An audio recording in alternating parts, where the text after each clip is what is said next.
की विशेष प्रेस वार्ता पर जो प्रधानमंत्री के आगामी विदेश यात्रा के बारे में। 4th of September, and after that he will travel to Singapore at the invitation of His Excellency Mr. Lawrence Wong, the Prime Minister of Singapore. And that visit will be over 4th and 5th of September. Let us take up the Brunei leg first. This will be the first ever bilateral visit by an Indian Prime Minister to Brunei, and it coincides with the 40th anniversary of establishment of diplomatic ties between our two countries this year. Some of you may recall that His Majesty Sultan Haji Hassanullah Bolkiah paid state visits to India in 1992 and in 2008, and he also attended the ASEAN-India commemorative summits in 2012 and in 2018. In the last visit, he was also chief guest for our Republic Day along with other ASEAN leaders. During the visit, Prime Minister will engage in bilateral discussions on all aspects of our bilateral relations and cooperation with Brunei, and also explore new areas for cooperation. As you know, we share a very warm and friendly relationship with Brunei, and our engagements cover multiple areas such as defense, trade and investment, energy, space technology, health, capacity building, culture, and vibrant people-to-people exchanges. The Indian diaspora in Brunei is about 14,000, and they comprise a substantial number of doctors and teachers in Brunei who have earned goodwill and respect for their contributions to Brunei economy and society. We have received valuable support from Brunei in our space program. We have 3 MOUs with Brunei in this area. We have established a telemetry tracking and command station in Brunei in 2000, and this tracks and monitors all our eastward launches of satellites and satellite launch vehicles. Defense is another important pillar in our bilateral cooperation. We have an MOU on defense which was signed in 2016 and has since been renewed in 2021. It provides a framework for our collaboration that covers regular exchanges at high levels, naval and Coast Guard ship exchange visits, training and joint exercises, and participation in each other's exhibitions. We are also working towards establishing a joint working group for cooperation in the area of defense. Brunei is an important partner for India's Act East policy and our vision for the Indo-Pacific, and as we mark a decade of our Act East policy this year, the visit assumes additional significance. Brunei has been our country coordinator in ASEAN from 2012 to 2015 and played a key role in our further engagements with ASEAN and continues to do so today. Now let's move on to the visit to Singapore. Prime Minister is visiting Singapore after nearly 6 years. In fact, his last visit to Singapore was in his first term as Prime Minister, and an early visit during his third term is something that is particularly welcomed by the Singaporean side. And also this is at the time when a new leader in Singapore, in His Excellency Prime Minister Lawrence Wong, has just taken over, and this is an opportune time to set the stage for the next stage of our vibrant bilateral relationship. Our ties have evolved, and we have a dynamic strategic partnership encompassing diverse areas, from our shared history and people-to-people ties, which form an important link between us. Our trade and investment flows have shown a steady growth. We have robust defense cooperation and growing exchanges in culture and education. And we have identified new anchors of our partnership under the India-Singapore Ministerial Roundtable Framework. The visit will also take place in the light of our 60th anniversary of diplomatic relations, which we are celebrating in 2025, and the 10th year of our strategic partnership with Singapore. During the recently concluded India-Singapore Ministerial Roundtable, which is a very unique forum between ministers on both sides in diverse areas, a number of new forward-looking futuristic cooperation areas were identified in digitalization, sustainability, skills, health, advanced manufacturing and connectivity. And we are likely to exchange a number of MOUs in these areas during the forthcoming visit of the Prime Minister. From the point of trade and investment also, the Prime Minister's visit to Singapore is very significant. Singapore is India's largest trade partner in ASEAN, and it is a leading source of foreign direct investment. Singapore is India's 6th largest trade partner worldwide and the largest source of FDI during the last financial year. Investments have also been very large. Since 2000 till now, we have had cumulative FDI of about $160 billion. There will be an interaction with business leaders during Prime Minister's visit, and this will be an important element of the visit as the CEOs will be listening to India's growth story firsthand from the Prime Minister and the opportunities that it presents for them.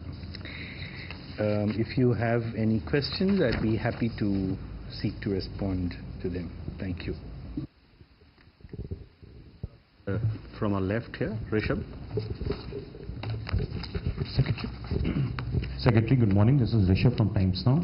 So, if we can get any idea where, as you mentioned, there are 14,000 Indian diaspora members in Brunei, and Singapore also has a sizable number of Indian diaspora. Will there be any engagement with the diaspora for the Prime Minister?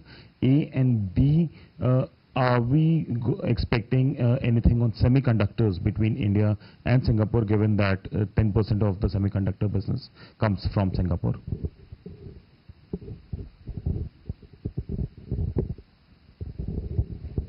Good morning, sir. Rishikesh from PTI.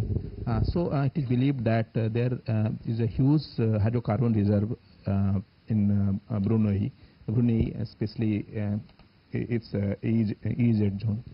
So, is there any possibility of India may sign or assist Brunei in exploration of this hydrocarbon reserve, as we did with Vietnam, I guess?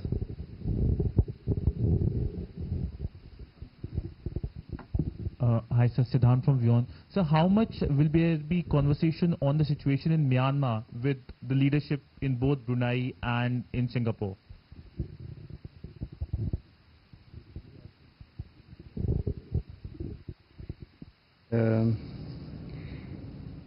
This is merely a curtain raiser, as you put it, so I will not go into specifics of the program at this stage. But to say that always, of course, diaspora and interests of diasporas are uppermost in Prime Minister's conversations and interactions when he goes abroad. So wait and watch is what I will say. On semiconductors, yes, as you know, Singapore is very well plugged into the global semiconductor ecosystem. It has experience of more than 20 years in this area. This is an area where we are very keen to get into, and already we are seeing how we can cooperate with Singapore. Singapore is already setting up facilities in India, and there will be many other areas of the semiconductor industry itself which will be discussed and cooperation moved forward during the visit. We expect the visit to really give thrust to this particular area in our cooperation. On hydrocarbons, we have been importing hydrocarbons from Brunei. And in the long run, we would like to have more predictable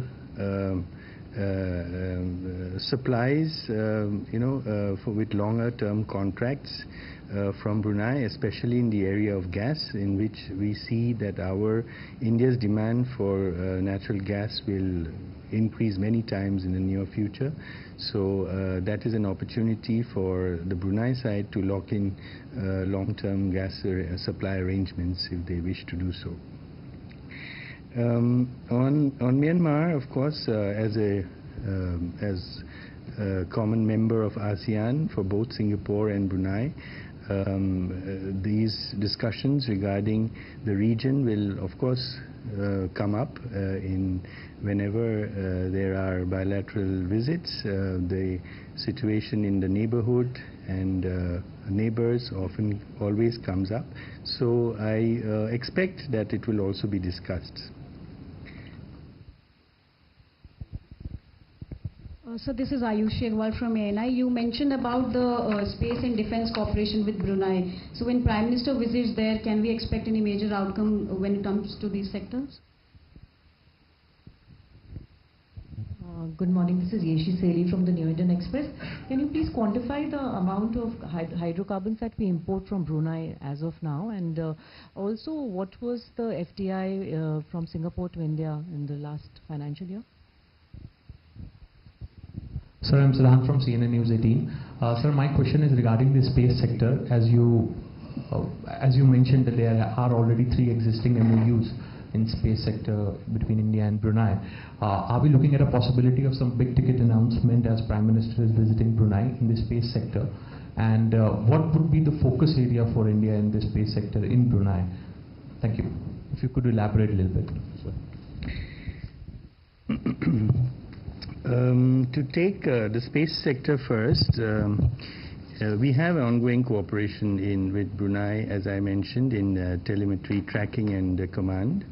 And we will take this forward. As technology develops, as our requirements develop, so also the need for enhancing those capabilities in the various centers we have worldwide for our telemetry, tracking and command increase or change. So you will see that, I don't want to jump the gun here, but you will see some discussion and outcomes from that as well.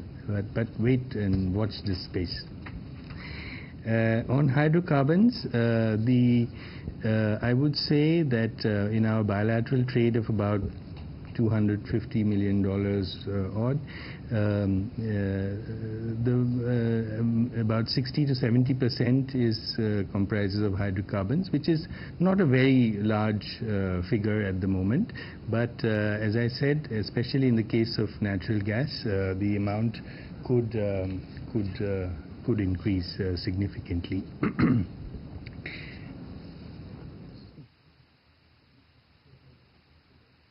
Yeah. So in actual terms, it's about $270 million worth of crude oil imports.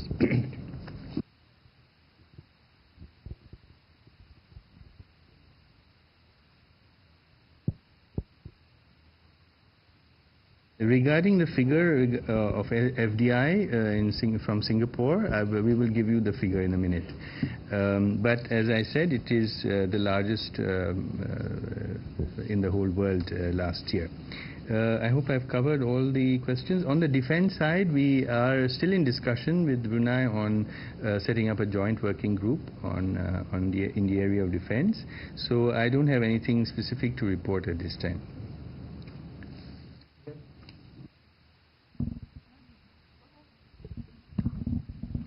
Hi sir, Pia with the Print. In 2015, India and Singapore signed a strategic partnership, and now that it's almost a decade since then, can we expect the ties during this visit to be elevated to the level of a comprehensive strategic partnership?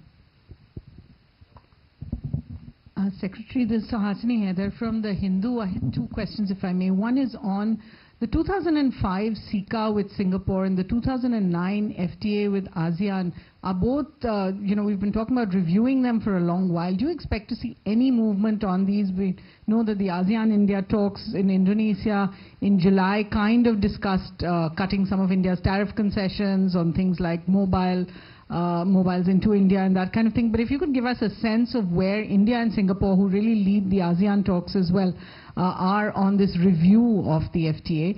And the other is, since the Prime Minister is obviously embarking on this visit to Brunei because he was earlier supposed to go to Thailand for the BIMSTEC summit, do you think the BIMSTEC summit that has been put off now can be rescheduled within this calendar year? Thank you. Sir, Shruti Ranjan from Bloomberg, sir. The Singaporean Foreign Minister here, sir. The Singaporean Foreign Minister, after the round table, kind of talked about India and Singapore trying to develop common standards for digital payments, so that other countries like Malaysia and other ASEAN countries can be brought under the umbrella. Can you give us an understanding whether talks are going to happen in this regard, and how advanced are these talks? And also, sir, we get to hear that there are 4 MOUs in the works, including on food security and stuff like that. If you could give us an understanding on that.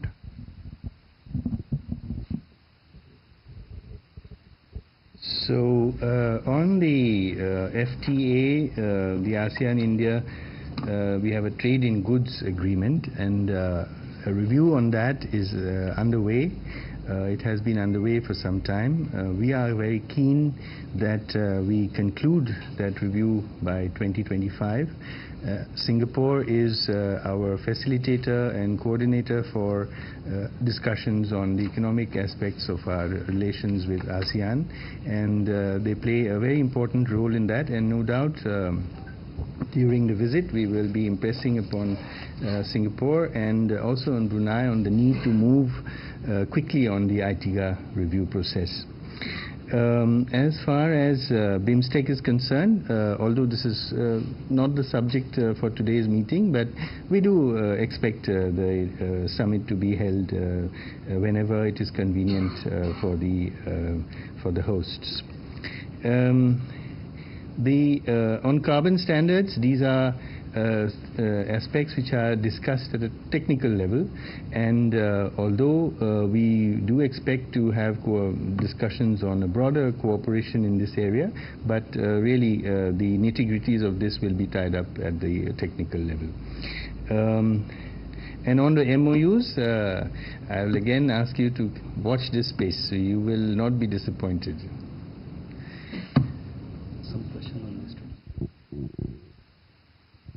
Question here? Could you repeat your question, please? On the yes. Again, I will say, watch this space. Abhishek. Hi, this is Abhishek. I'm a freelance journalist. My question is regarding this Singapore coming in this entire Quad scheme of things. We have been collaborating on digital connectivity and other infrastructural projects also. So will that be taken up for discussion? And also, in the maritime sector domain, we have seen recent skirmishes between Chinese ships and Philippine ships. So when we talk about maritime security, Singapore happens to be a close partner. So will these issues be also taken up with the leadership of Singapore? Hi, sir. Sumita from ET Now. I have 2 questions. You've spoken about several sectors, but which will be the key sectors for India to deepen its partnership with Singapore? And second question is a follow-up one on, the semiconductor point that you raised. I understand that it might be difficult for you to delve a bit deeper, but, what is the nature of this partnership going to be on, considering that India also has a $10 billion chip subsidy scheme? We have attracted major investments from the United States last year from Micron, Lam Research, and others. If you could also give us a sense of the kind of investments and expectations that India has from Singapore in this particular domain. Sir, this is Manisha Mitra, an independent journalist. In the first leg of visit from Mr. Babu in Brunei, which is known for hedge diplomacy and quite comfortable to China, when do you expect any sort of announcement in the arena of port, textile and fertilizer? Secondly, sir, you mentioned the short-up roundtable, the ministerial roundtable. If you kindly elaborate the framework of the roundtable, how different it is and if it's a unique template for any country. Thank you, sir. Thank you for those questions. On maritime security and safety, of course, you know India's position on the South China Sea. In the case of Singapore as well, it is important for them to maintain sea lines of communication that are safe, secure, free. So we have congruence of views on that, and no doubt such issues will be discussed. I can't say to what degree it will be discussed, but these are issues that that are important for all of our countries in the region, and therefore I have no doubt that they will be discussed. On the area of semiconductors, you know, the area of semiconductors is very wide, you know, and we are embarking upon a relationship with Singapore, which has experience and expertise in a wide range of areas within that ecosystem of semiconductors, whether it be in semiconductor design, whether in fabrication, whether in testing, whether in manufacture of equipment that are used for fabricating semiconductors. So this entire ecosystem is what we are discussing between the two of us, and how we can cooperate in that. As far as the ISMR framework is concerned, it is rather unique because, you know, we really don't have such a roundtable system with any other country where, you know, independent of a summit level interaction, we have on our side this time we had 4 ministers, and on the Singaporean side 6 ministers who sat down and discussed all the new thrust areas that we can identify for our bilateral cooperation in futuristic areas of cooperation. So I would say it is rather unique for us, and I don't know if that is replicated between any other 2 countries. Thank you.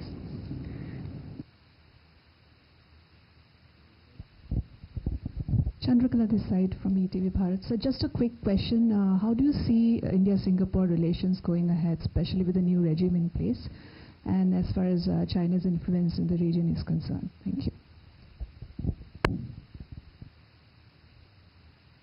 So independent of our relations with any third country, India and Singapore relations are poised for an even bigger takeoff, I think, than what it has been in the last 10-15 years or so. That is because we have now gone to the next level of identifying areas of bilateral cooperation, whether it be in food security, in renewables, in green hydrogen, in semiconductors. These are all areas where we have great complementarities, and we can really complement each other in each of them. So I see our relationship as really taking off to the next stage. And this is entirely driven by the logic of our respective situations. So for Singapore, India presents tremendous opportunities, and for us, Singapore presents us with many options regarding whether it be value chains, digital technologies, and semiconductors. So yes, I would say thank you. With that, we come to the close of this session. Thank you very much for your participation. तो प्रधानमंत्री नरेंद्र मोदी 3 से 5 तक Brunei